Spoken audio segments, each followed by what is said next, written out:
Même sans faire la moindre activité, vous pouvez quand même manifester ce que vous voulez si vous organisez ces 4 dimensions dans une seule direction et que vous les maintenez dans cette direction pendant un certain temps. Maintenant, il croit que Shiva va le faire pour lui et ça va arriver. Donc est-ce que Shiva va venir construire votre maison? Non, je veux que vous compreniez que Dieu ne va pas lever le petit doigt pour vous. Ce qui n'a pas encore eu lieu jusqu'à présent sur cette planète peut arriver demain. Les êtres humains sont capables de le faire arriver demain.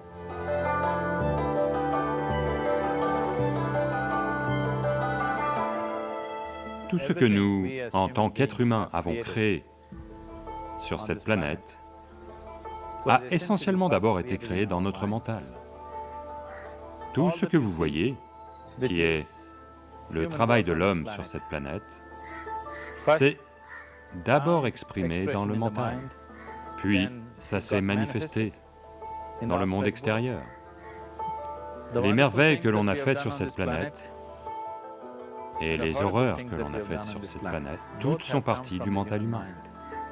Donc si l'on se soucie de ce que nous créons dans ce monde, il est extrêmement important que tout d'abord, nous apprenions à créer les bonnes choses dans notre mental. Comment maintenir notre mental? Si on n'a pas le pouvoir de maintenir notre mental tel qu'on le veut, ce que l'on crée dans le monde sera également très accidentel et aléatoire.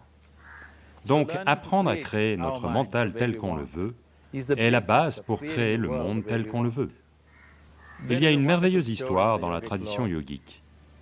Un certain jour, un homme part marcher. Il part faire une longue marche. Accidentellement, sans le savoir, il entre au paradis. Chanceux, n'est-ce pas? Il marche simplement et atterrit au paradis. Après cette longue marche, il se sent un peu fatigué.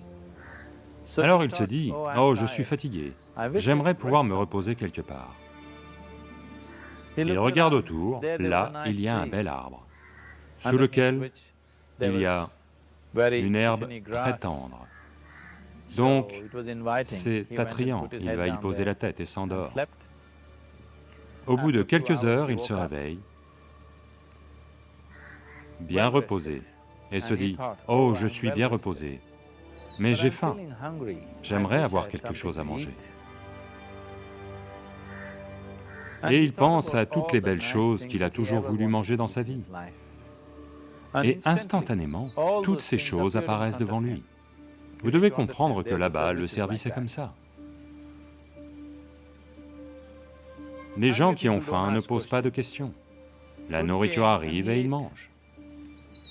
Une fois l'estomac plein, ils pensent, « Oh, j'ai le ventre plein, j'aimerais avoir quelque chose à boire. » Toutes les bonnes choses qu'il a toujours voulu boire, il y pense et tout apparaissent, juste devant lui. Les gens qui boivent ne posent pas non plus de questions, donc ils boivent. Maintenant, avec un peu d'alcool en lui, vous savez, Charles Darwin vous a dit, « Vous étiez tous des singes, votre queue est tombée. » Pas moi. Charles Darwin vous a dit que vous étiez tous des singes, et que votre queue est tombée, et que vous êtes devenus humains. Oui, la queue est à coup sûr tombée. Mais le singe, en yoga, on qualifie toujours un mental non établi de markata, ce qui veut dire un singe. La raison pour laquelle on qualifie le mental de singe, c'est que... Quelles sont les qualités d'un singe? L'un des aspects du singe, c'est son mouvement inutile. Et un autre aspect du singe, c'est que, si je dis « vous singez quelqu'un », qu'est-ce que ça veut dire? Imitation. Singe et imitation sont devenus synonymes. Donc, ces deux qualités essentielles d'un singe sont tout à fait les qualités d'un mental non établi. Les mouvements inutiles, vous n'avez pas besoin de les apprendre du singe, vous pouvez les apprendre au singe. Et imiter est le travail à temps plein du mental. Donc, lorsque ces deux qualités sont actives, un mental est qualifié de singe. Donc ce singe est devenu actif en lui. Il regarde juste autour de lui et se dit, que diable se passe-t-il ici? Je demande à manger, de la nourriture arrive, je demande à boire, des boissons arrivent, et il doit y avoir des fantômes par ici.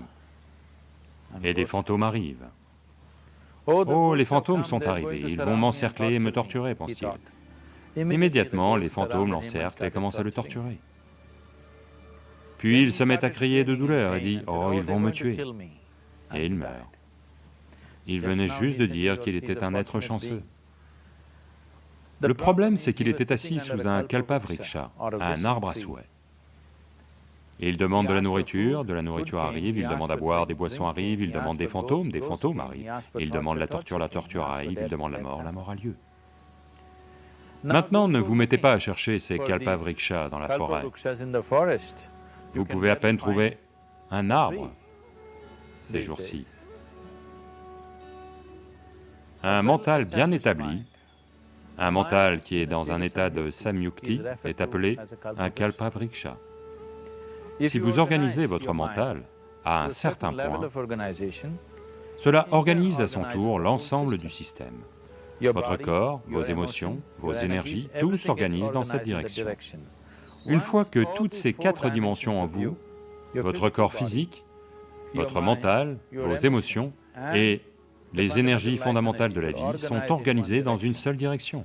Une fois que vous êtes comme ça, tout ce que vous souhaitez a lieu, sans même lever le petit doigt, à vrai dire. Ça aiderait d'assister la chose par de l'activité, mais même sans faire de la moindre activité, vous pouvez tout de même manifester ce que vous voulez, si vous organisez ces 4 dimensions dans une direction et les maintenez dans cette direction un certain temps.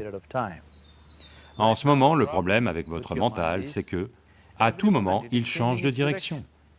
C'est comme si vous voulez aller quelque part, et tous les 2 pas, vous changez de direction. Il est très peu probable que vous arriviez à destination, à moins que ça n'arrive par chance.